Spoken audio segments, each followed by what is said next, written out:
Hola queridos amigos de Contexto. Amigos, hoy nos acompaña el decano de la Facultad de Arquitectura de la UNFU para hablar sobre restauración de patrimonio de monumentos. Él pertenece al ICOMOS, que es el Consejo Internacional de Monumentos y Sitios, una organización asociada a la UNESCO que tiene como objetivo unir a personas y a diferentes culturas. Sus miembros colaboran para conservar, preservar y restaurar el patrimonio cultural en peligro.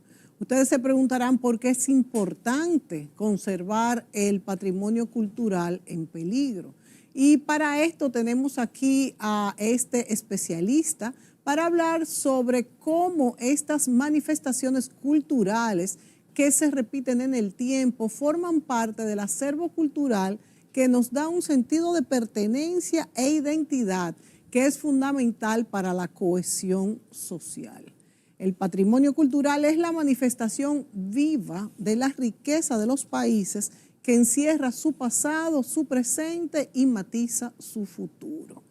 Hoy estamos aquí con este evento organizado por el ICOMOS, un seminario internacional sobre conservación y restauración de monumentos con el tema gentrificación, transformación y desarrollo, el destino de los centros históricos. El tema fue la transformación por cambio de usos en los centros históricos en todo el mundo, producto de la toma de valor de esos cambios de uso de suelo, de restauraciones y desarrollo de proyectos, muchos de ellos turísticos, como ha pasado en nuestro país.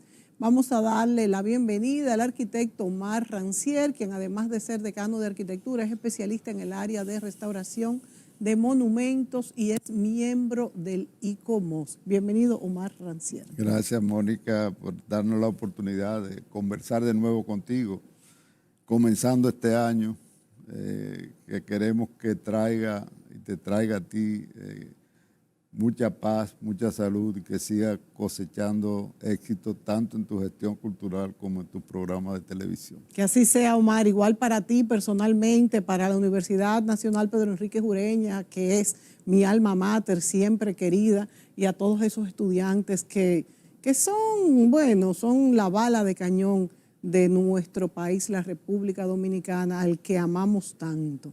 Siempre digo, no sé si todavía se mantendrá ese amor en los estudiantes de arquitectura, pero en mi generación y creo que en la tuya también, Omar, somos de los que amamos mucho nuestro país. Sí, la arquitectura es algo que vive la gente cotidianamente, ¿no? Sí, sí. Es algo con el que nacemos, vivimos, nos desarrollamos.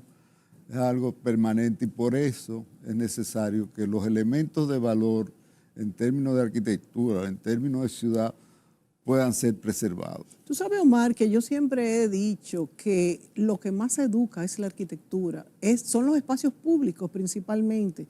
Cuando tú vives en una ciudad que los espacios públicos son organizados, no son caóticos, son limpios, se puede compartir en ellos, tú te fijas que la gente se comporta mejor en todos los aspectos de la vida. Claro, eso es un elemento esencial.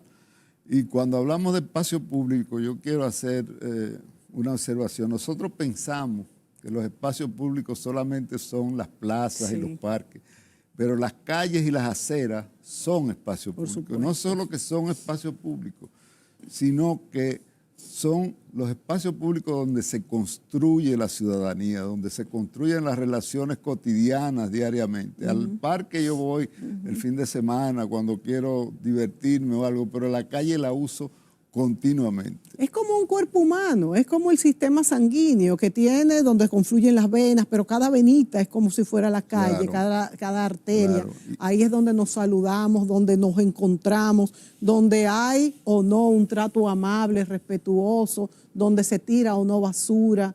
Yo creo que esa articulación social se da en las calles y por eso tenemos que tener una actitud, yo creo que la actitud hacia los pueblos. La diferencia entre un pueblo que progresa se ve en las calles, incluso en el tránsito. Claro. Yo creo que esa es una expresión de la cultura y de la educación. Y por eso nosotros tenemos que velar porque eso se preserve, se mantenga, se mejore.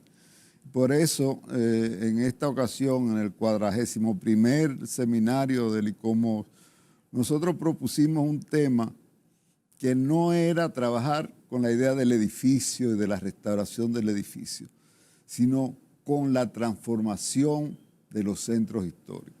¿Qué está pasando en los centros históricos actualmente? Por ejemplo, en nuestro centro histórico. Yo traigo mucho a colación, por ejemplo, el sector de Santa Bárbara, lo tengo muy cerca en mi trabajo, y es un sector que está semi-abandonado, las personas van emigrando, y justamente de eso es que ustedes trataron en el seminario, sobre ese concepto, de esa palabra tan poco conocida de gentrificación. Es un concepto que pocos lo conocen. Sí. Yo quisiera que tú lo explicaras, sí, si es bueno o malo, por qué pasa. Es todo tuyo. Mira, la gentrificación es un proceso que se da en las ciudades, no solo en los centros históricos, sino en las zonas que se están consolidando en las ciudades.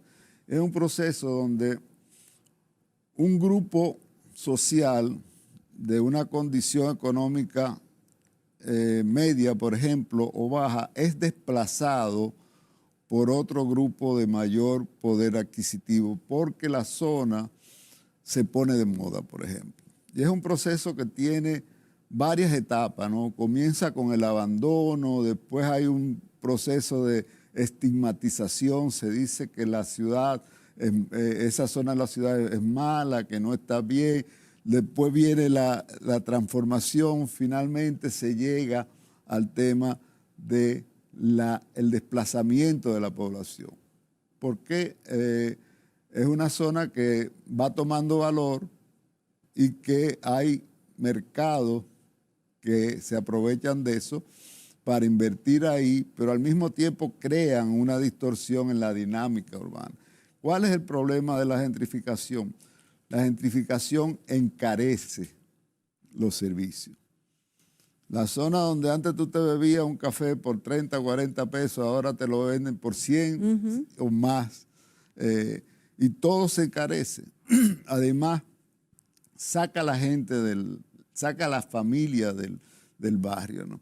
Y eso no es un tema que está pasando aquí solamente. En ciudades tan importantes, por ejemplo, como Venecia. Venecia hace unos meses publicaba, y salió un artículo muy interesante en el periódico El País, que por primera vez en muchos años, Venecia, el centro histórico, bajaba de los 50.000 habitantes. Wow. Porque la gente que vivía en Venecia se va, y la gente que se ve, que ocupa Venecia, son turistas. Son gente que van de paso y se establecen. Algunos se establecen. En México, por ejemplo, se está dando un tema de que muchos profesionales jóvenes que durante la pandemia hicieron vida profesional a través de las redes, trabajando desde su casa, se van a México, porque en México es más barato para ellos vivir.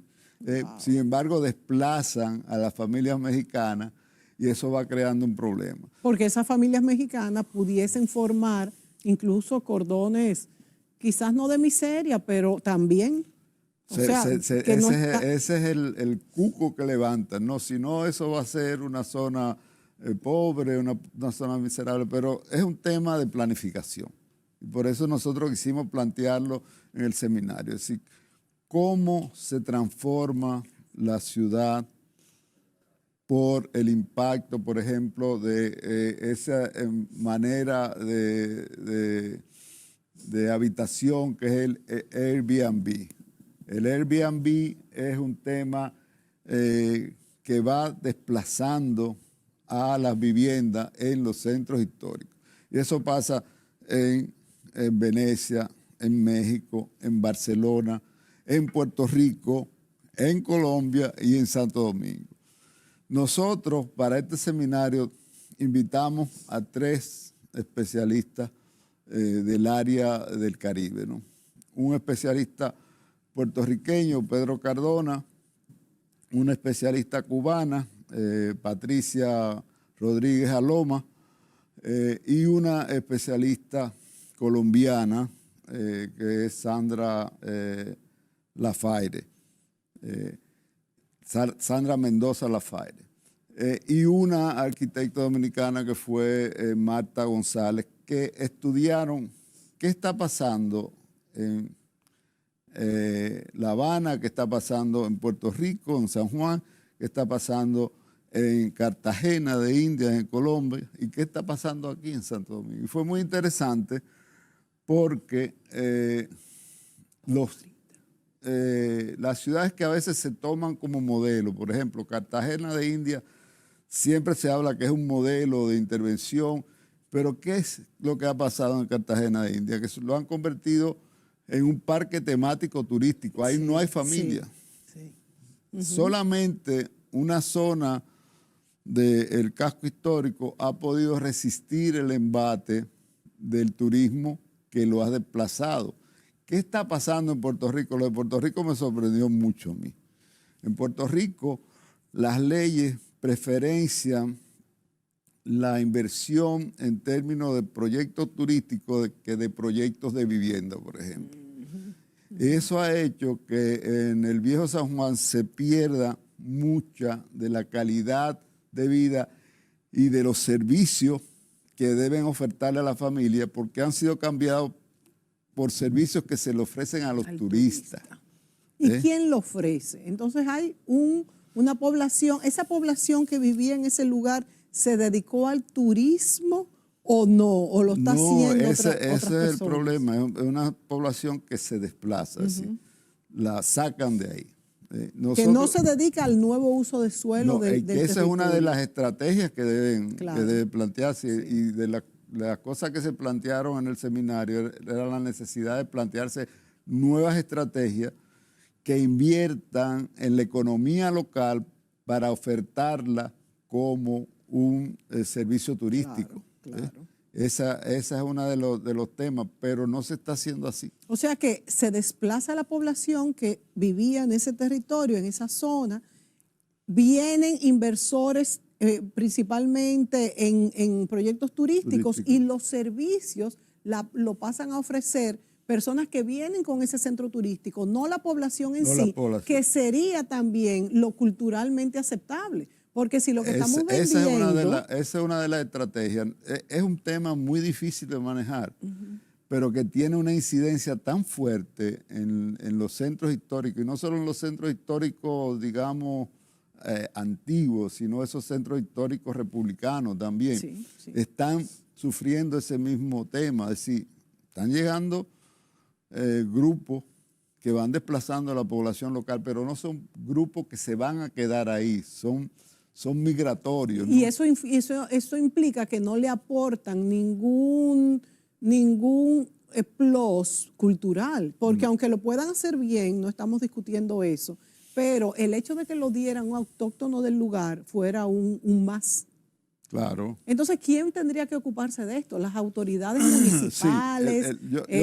Yo decía que eso era un tema muy difícil porque tiene que ver no solo con planificación, sino también, sobre todo, con economía y con el derecho de comerciar en términos privados. ¿Cómo tú le puedes prohibir a una persona que use su vivienda o su propiedad para generar ganancias, ¿no?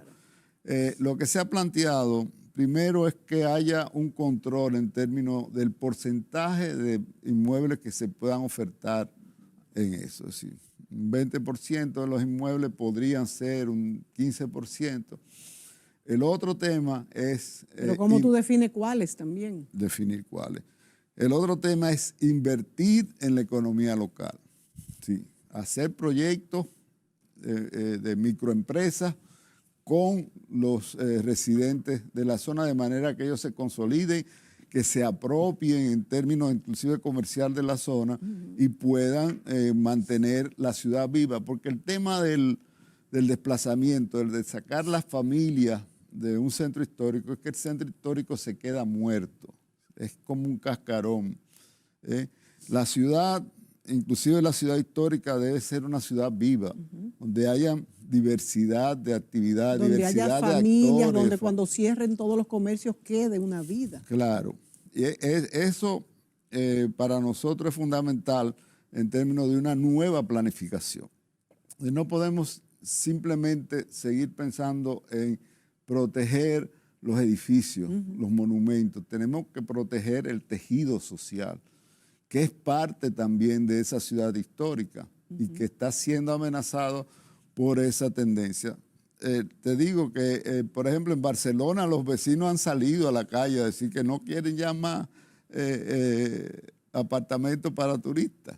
Porque el tema es que tú tienes un apartamento y tienes la mitad de las viviendas, familias que viven ahí, y la otra mitad de apartamentos para turistas. El turista va a divertirse, va a hacer bulla, va a estar haciendo fiestas y reuniones en esa zona, y eso genera problemas de convivencia con los habitantes. De hecho, es una población que entra y sale que tú no sabes si puede traer costumbres tan distintas o cosas que no están permitidas en ese lugar. Claro. Por eso es tan peligroso ahora en nuestro país que ahora se le llama Airbnb friendly a los edificios nuevos que están construyendo de 1 a 2 habitaciones.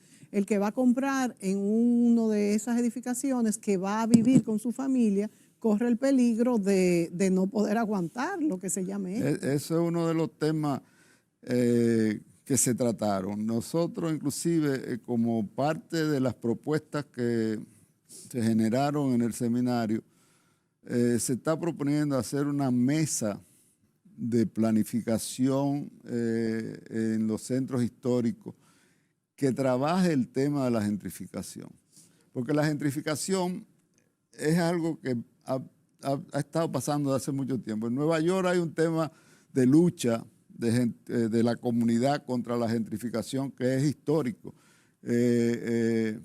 Hay una activista muy famosa, murió hace unos años, Jane Jacobs se llama, que se paró de frente al principal desarrollador de Nueva York, que era Robert Moses, porque Robert Moses quería hacer por el medio de Manhattan una highway, una gran avenida, que iba a desbaratar barrios como el Soho en Nueva York, los Greenwich Village, y esa señora hizo un movimiento que detuvo esa acción.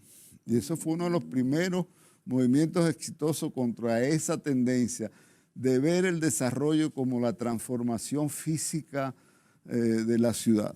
No, yo creo que el desarrollo es la consolidación del tejido social conjuntamente con la conservación de sus edificios. Sobre todo, como tú decías, poniéndole mucha atención a los espacios públicos. Omar, yo creo que hay un punto en las comunidades, principalmente en las comunidades pobres, que hay un ímpetu porque entre dinero. Y esto es lo que hace que no se tenga ningún límite en cuanto a lo que va a entrar, cuál es el resultado que va a tener. En nuestro país se da en muchos aspectos, y en otros países pobres o comunidades pobres se dice, bueno, pero ahora mismo aquí lo que hay es miseria, y la inversión lo que va a traer es riquezas, y no se le ve la parte negativa a esto. Entonces, esos son los argumentos que se usan, pero el tema del tú destruir el tejido social, el de tú crear un cascarón vacío sin gente que tenga una relación afectiva con él mismo, finalmente es más negativo que positivo. El producto no va a ser, de hecho, ni siquiera turísticamente hablando, realmente atractivo en un momento donde lo que se vende es el turismo cultural, ya no solamente que todo esté lindo. Tú has tocado un tema interesantísimo, porque cuando se comenzó, por ejemplo, los proyectos de remodelación y conservación de nuevo de la zona colonial con el BID, se trajeron una serie de especialistas para hacer análisis inclusive sociales. Yo recuerdo que casi todos dijeron lo mismo, que lo principal era satisfacer las necesidades de la población residente en la ciudad colonial, porque en la medida en que esa población estuviera satisfecha y se identificara con el programa iba a ser más exitoso. Sí, Es un tema difícil porque como tú lo planteaste, hay un componente económico muy fuerte, pero uno tiene que sopesar entre la necesidad económica, la necesidad de desarrollo y la consolidación y mantener y fortalecer el tejido social. Hacer que la ciudad siga siendo un espacio vivo. Para eso tuvimos la posibilidad de ver 3 experiencias diferentes a la nuestra. La de Puerto Rico, que me sorprendió mucho por esa pérdida que han tenido los puertorriqueños, inclusive de bienes culturales considerados nacionales que se han pasado a compañías de turismo. Wow. El tema de Cartagena, con esa escenografía turística que han hecho que sea la ciudad de Cartagena, el centro histórico, y el tema de Cuba. Los cubanos, obviamente, por un tema de un régimen político muy fuerte, han tenido la posibilidad de controlar un poco eso. Y ellos planteaban algunos aspectos que eran fundamentales. Ellos decían, tiene que haber una dirección clara en lo que se haga en el centro histórico. Nosotros aquí no lo tenemos muchas cabezas, muchas direcciones. Lo que pasa es que cuando hay un régimen de fuerza es fácil tener eso. Pero en democracia es muy difícil porque nos van a acusar. El modelo que proponen es el correcto, es decir, una dirección clara, un tema de que lo que se haga tiene que ser desarrollado en temas específicos como la parte económica, la parte social, la parte cultural, la parte ambiental, y el tema de que yo necesito que haya participación de la comunidad en las tomas de decisiones sobre el centro histórico. Pero entonces ahí tenemos otra reflexión obligada y es que hay muchas iniciativas que en regímenes de fuerza funcionan mejor. También podríamos decir lo mismo cuando Trujillo, y no es así en realidad al final. No, entonces, no. En democracia, como son los países que Cartagena, el casco histórico de Santo Domingo y demás, fíjate que no se dan, es muy difícil. Por eso para nosotros es mucho más difícil. Es decir, nosotros tenemos que responder tanto a los intereses del sector privado y del sector turístico, que es un sector importante. Claro. Pero nosotros tenemos que entender que no es solamente el turismo. Y que no es sostenible del todo. Y que no es sostenible porque del a todo. Eso vamos. Es que si solo enfocamos ese punto, no es sostenible del todo. Eso es un tema fundamental en el tema del turismo. El turismo se ha demostrado que hay modelos que son totalmente depredadores. Claro. Y son quizás los modelos que generen más rápidamente ganancias. Entonces, y no solamente depredadores, Omar, también son un fake, son falsos, porque si yo voy buscando la cultura de un pueblo y lo que me enseña este modelo es una maqueta vacía por detrás, no estoy... Eso nos da una idea de lo difícil que es manejar, no solo una ciudad, hablemos ya del centro histórico, lo difícil porque lo importante es que haya un consenso entre los diferentes actores. Ponernos de acuerdo hacia dónde es que nosotros queremos ir. Que incluso es difícil ante los mismos que viven en esos lugares, porque son los primeros que lo que quieren ver es lo más rápido, la entrada de dinero rápido para supuestamente poder tener una mejor calidad de vida, y entre lo inmediato y no, ¿verdad?, prever lo que va a pasar a mediano y a largo plazo, viene el problema. Vámonos a la pausa, volvemos de inmediato.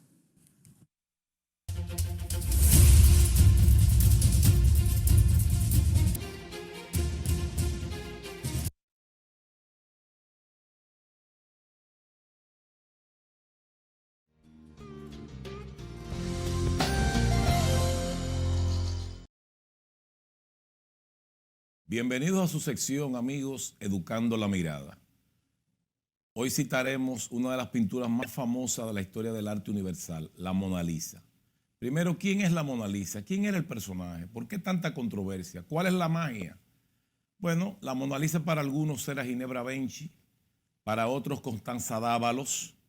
Algunos han llegado al colmo de decir que era Leonardo mujer, pero definitivamente en la historia y en la historia del arte más, hay que ir a la fuente primaria. Y Giorgio Vasari dice que ella era Madonna Lisa del Giocondo.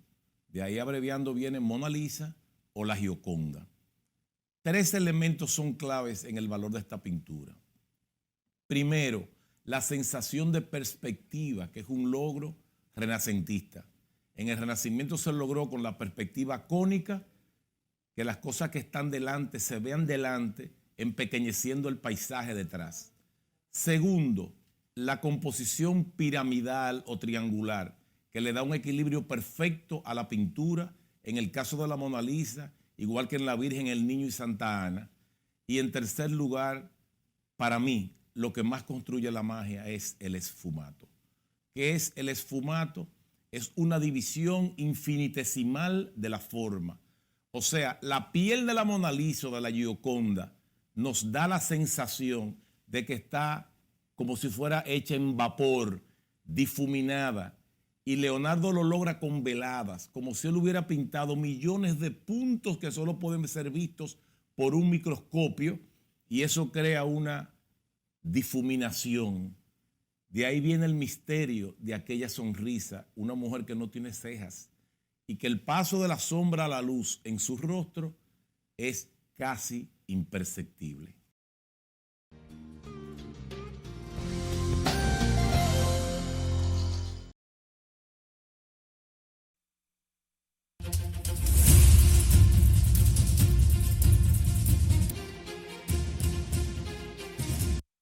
Este programa lo hemos dedicado a hablar de un concepto quizás poco conocido, se le ha llamado gentrificación, y es el desplazamiento de la población originaria de un lugar por un cambio de uso, por turismo, por cualquier nueva actividad que se vaya a realizar en ese espacio, y vamos a decir que esto traiga supuestamente desarrollo, dinero, y la población originaria queda desplazada. Omar Rancière, arquitecto, decano de la Facultad de Arquitectura de la UNFU, nos acompaña. Omar, pudiéramos hablar un poco, porque no es lo que no es a lo que nos estamos refiriendo, pero tiene que ver en el hecho de hacer estudios previos cuando hay un cambio de suelo o un cambio de la tipología de viviendas o cualquier cambio en cuanto a, estoy trayendo algo por los pelos. Por ejemplo, lo de la barquita. Yo cuando se hizo la barquita, hace muchos años ya,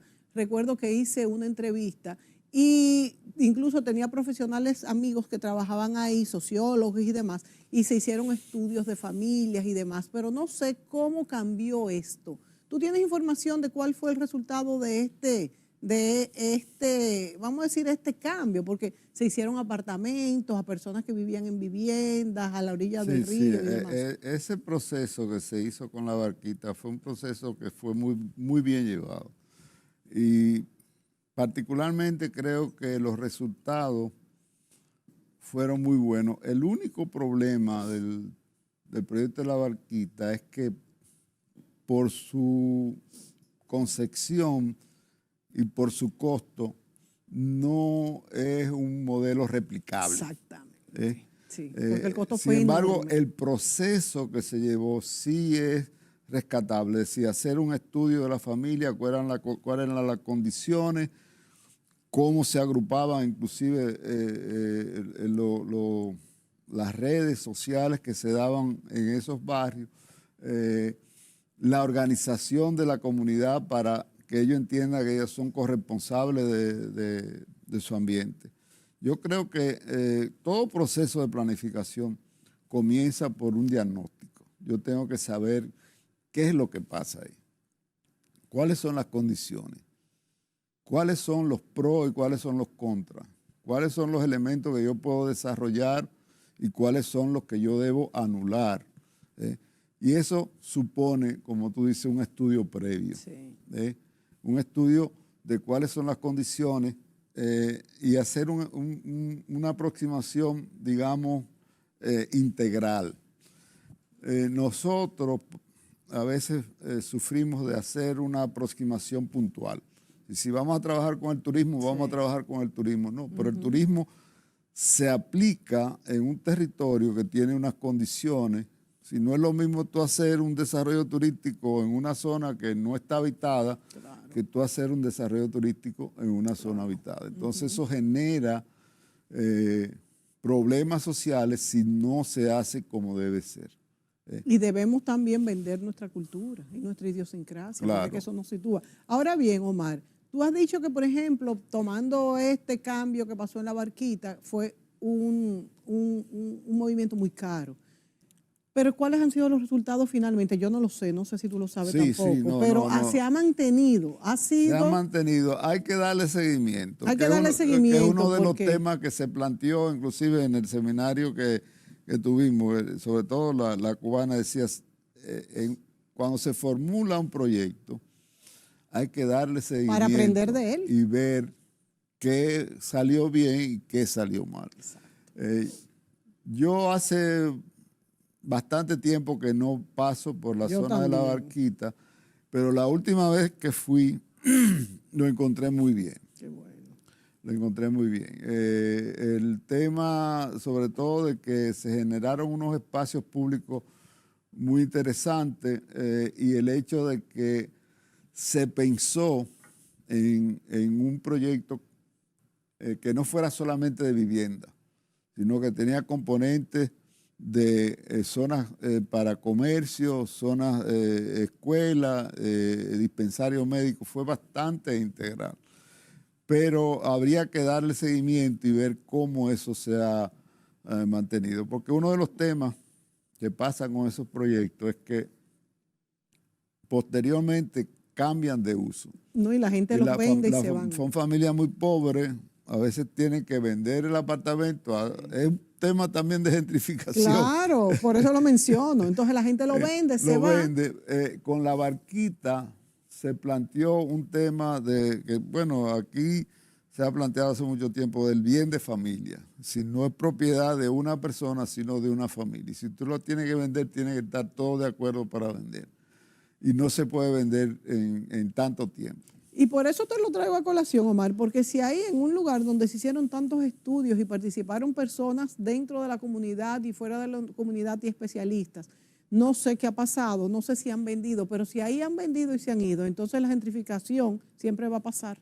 Entonces la gente siempre... yo creo que hay siempre movilidad, pero hay que ver cuál es el porcentaje. Creo que eso está bastante controlado hasta ahora. Por eso yo digo que esos son proyectos que deben evaluarse, digamos, a mediano y largo plazo, porque son proyectos que conllevan un tema de consolidación del proyecto. Es decir, yo hago el proyecto, llevo a la gente, ahora voy a ver cómo... con el tema de la gentrificación, este es un gráfico que plantea justamente cómo se da ese proceso, ¿no? Comienza con el abandono. La gente se va de la zona, los servicios no son buenos. Comienza después el tema de la estigmatización. Esa es una zona mala, es pobre, se asocia con la criminalidad. Exacto. Comienza luego la especulación. Bueno, vamos a comprar propiedades baratas para desarrollar proyectos caros, ¿no?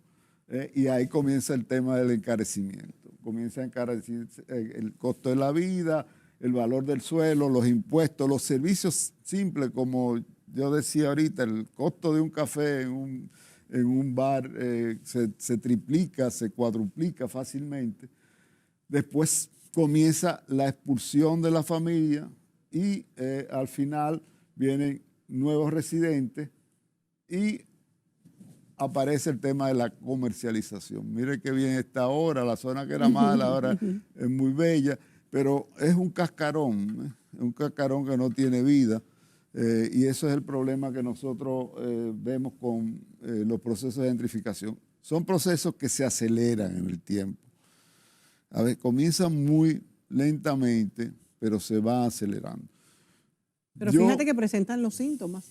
tú has dicho ahí, tenemos ahí la primera parte, que es el abandono, la corrupción que se genera en el sector. Entonces, claro, ahí tiene que venir una mano salvadora y hasta cierto punto lo es. Dedos en máquina, como decían los griegos. Y hasta cierto punto lo es, porque quizás si no hubiera entrado, hubiese seguido generándose. Claro, y se van. Claro. Mira, en Puerto Plata está pasando, en el casco histórico de Puerto Plata está pasando algo muy preocupante, Omar. Y es que yo no recuerdo cuál es el término que se le llama a estos picadores que entran para llevarse hasta la última varilla, que son unos pordioseros que se llevan hasta la última varilla, los zócalos, todo. Y de repente lo hacen, esas casas abandonadas lo hacen detrás de la fachada, y cuando vienen a darse cuenta, yo los vi, y son personas que huelen cemento, que están endrogados, que no se le puede uno acercar. Pues eso lo usan justamente, no le pagan, le dicen, tú vendes lo que tú encuentres ahí. Sí, pero también son personas que nadie los manda.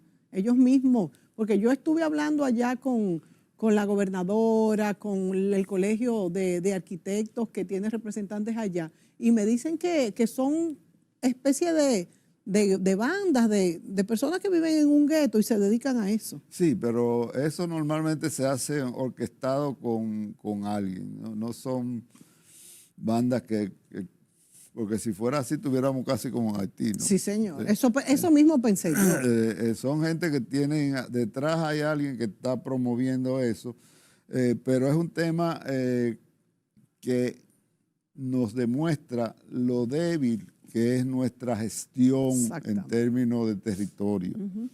El tema de que no hay supervisión, el tema en que no se aplican las normas. Se hacen normas para ser violadas, ¿no?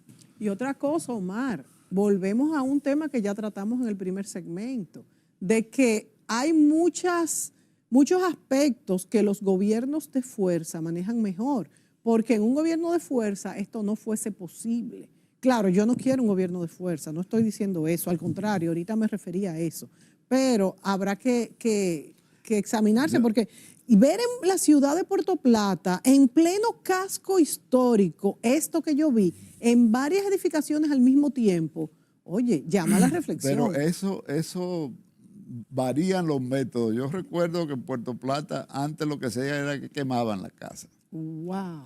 Le pegaban fuego, se quemó la casa.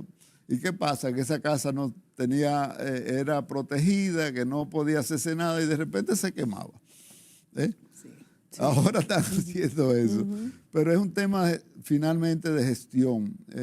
Yo creo que nosotros en el país estamos dando grandes pasos hacia lograr una gestión del territorio apropiado. Este año que pasó se aprobaron 2 leyes fundamentales, que fueron la Ley de Regiones Únicas de Planificación y la Ley de Ordenamiento Territorial y Asentamientos Humanos, ¿no?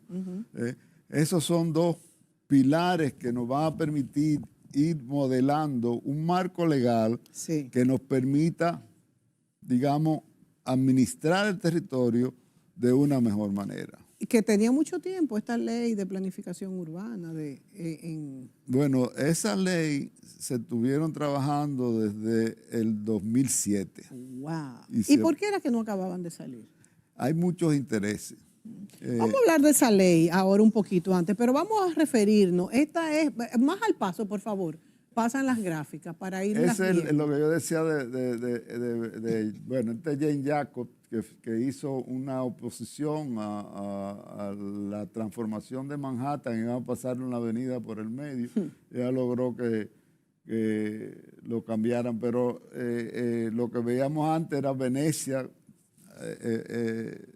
anunciando que tenían ya menos de 50,000 habitantes. Wow, menos de 20,000. Y hay otra gráfica sobre lo que está pasando en México. Sí, en México hay una acorrala, dice, los barrios del centro de la Ciudad de México.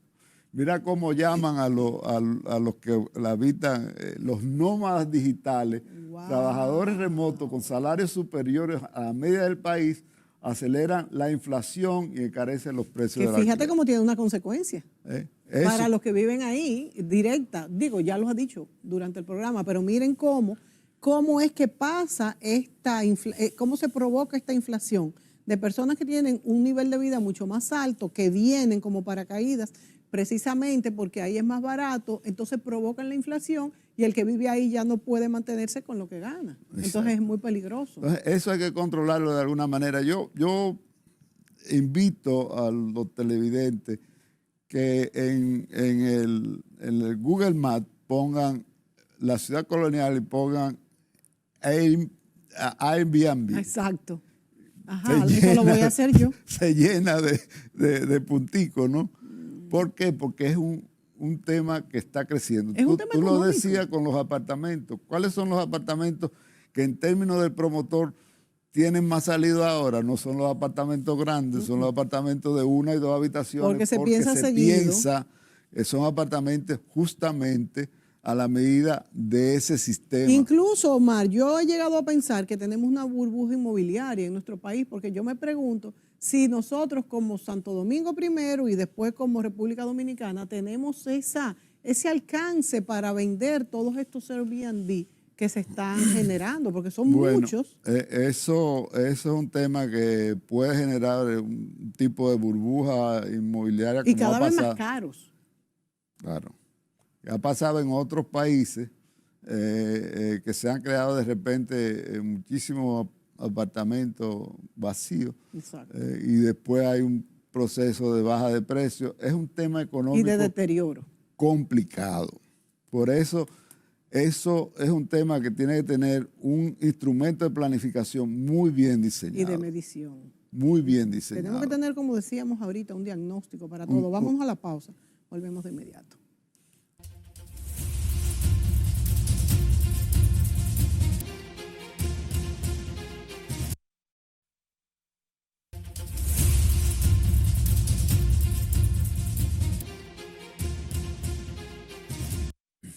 Nos acompaña el arquitecto Omar Rancière y hablamos de este seminario que tuvo el ICOMOS sobre gentrificación. Omar, también hemos hablado en este segmento último de esta ley de planeamiento urbano que estuvo, tú mismo has dicho, desde el 2007. La verdad es que yo no entiendo por qué estuvo tanto tiempo, porque es muy necesaria. ¿Qué se acordó en esta ley, básicamente? Mira, la ley de ordenamiento territorial, uso de suelo y asentamientos humanos, es como se llama, es una ley que trata de poner claro el tema de cómo se usa el territorio, cómo debe usarse en términos tanto de uso como de administración local. Es una ley que dispone que los ayuntamientos tienen que hacer su plan de ordenamiento territorial de acuerdo a las potencialidades de su territorio y a las necesidades de los habitantes. Plantea inclusive instrumentos muy interesantes. Nosotros sabemos que aquí los ayuntamientos tienen muy poca capacidad técnica y la gran mayoría no tienen reglamentos específicos. Entonces, la ley establece lo que se llaman normas subsidiarias. Las normas subsidiarias son unas normas que si usted no tiene como ayuntamiento un plan, unos reglamentos para manejar su ciudad, usted tiene que responder a esa norma. Es una norma que está estudiada en base a esa visión de entender el territorio como ese espacio donde hay oportunidades, que tiene potencialidades, pero tiene una población que tiene necesidades y tenemos que satisfacerlas. Es una ley fundamental y es un tema que se puede discutir mucho porque aquí no solo necesitamos la ley, nosotros necesitamos que se cumpla la ley, que son dos temas, pero se ha dado el primer paso. Tenemos la ley que no es la mejor, pudo haber sido mejor, se transformó por muchos intereses que incidieron en el proceso de redacción de la ley, pero es un paso importante hacia la organización del territorio en función de mejorar la calidad de vida de la población. Sí, es una ley que les prometemos que vamos a traer aquí para entenderla mejor, pero todo esto que ha hablado el arquitecto Omar Rancière tiene que ver con esta ley y uso de suelos y asentamientos humanos.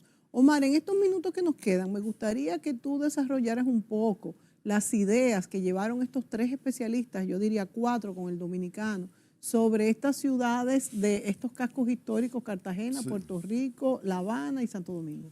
Mira, por ejemplo, la primera jornada trabajó la arquitecta Marta González y planteó el tema de la manera tan especial que se interpretan los usos de suelo en la zona colonial, donde zonas que no son de uso turística se están convirtiendo en uso turístico. Por ejemplo. La zona alrededor, por ejemplo, de la iglesia Santa Clara, ahora no me acuerdo el nombre, en la Santomé, esa zona de la Santomé y Noel, ahí sí, se está dando caso donde al lado de una casa de familia se están haciendo un hotel que viola inclusive las alturas de la zona. Y se dice pues, que esa es una zona residencial, pero se dice, bueno, el hotel es una tipología residencial pasajera. Entonces lo meten ahí. La de Colombia, Sandra Mendoza, planteó el tema de lo que pasa en Cartagena de India, ¿no? Donde el turismo desplazó la familia y, sin embargo, se ha dado una sola zona de resistencia donde un grupo de familias hicieron lo que tú decías, bueno, el turismo que quiero, yo le voy a ofertar, exacto, lo que yo hago, claro, al turismo, que es un ejemplo interesante. En Puerto Rico fue lo que más me sorprendió, porque en Puerto Rico el tema del incentivo a las inversiones turísticas por encima de las necesidades de los habitantes de San Juan han hecho que San Juan vaya perdiendo masa, digamos, familiar. Y Cuba nos demostró desde otro punto de vista, en términos de un sistema diferente, que la planificación centralizada funciona. Y funciona porque establece puntos de referencia y elementos que miden el éxito o el fracaso de los proyectos. Sí. Dentro de todo eso digamos, concluyó la necesidad de que haya una propuesta de uso de suelos más específica, que haya una mesa de concertación en términos de planificación en los centros históricos y la necesidad de que se incluya a la comunidad como parte importante de los procesos de planificación.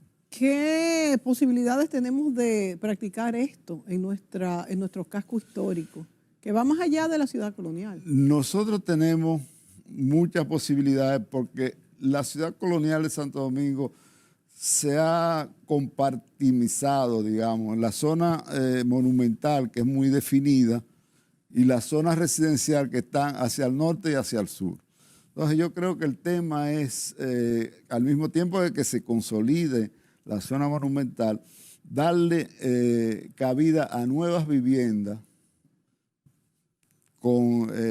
sociales, ¿no? Sobre todo la parte norte, que la parte norte es la zona más pobre, Santa Bárbara, San Lázaro, San Miguel, para que haya una repoblación de la zona colonial. Como dato, la zona colonial ahora mismo tiene menos de 13,000 habitantes. Wow. Cuando el promedio ha sido casi 30,000 habitantes. Mucho menos de la mitad. Ya vemos cuál es el problema. Wow, es mucho. Es mucho, Omar. Nuestro casco histórico, que es tan importante, porque además turísticamente pudiéramos sacarle muchísimo provecho porque fue el primero en América, de manera que debería de ser patrimonio de la humanidad.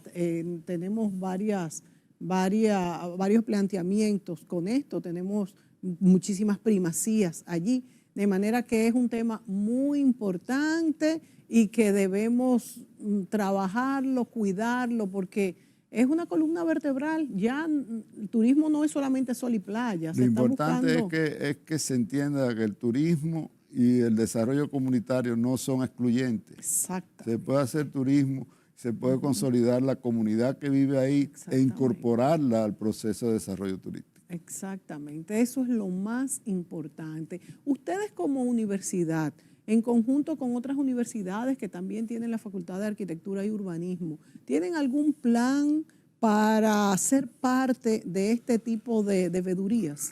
Sí, sí, nosotros, voy a hablar por la Universidad Nacional Pedro Enrique Ureña, siempre hemos estado apoyando los procesos de restauración porque la restauración ha sido uno de los fuertes de la universidad. Nuestros profesores han sido los grandes restauradores de la ciudad colonial.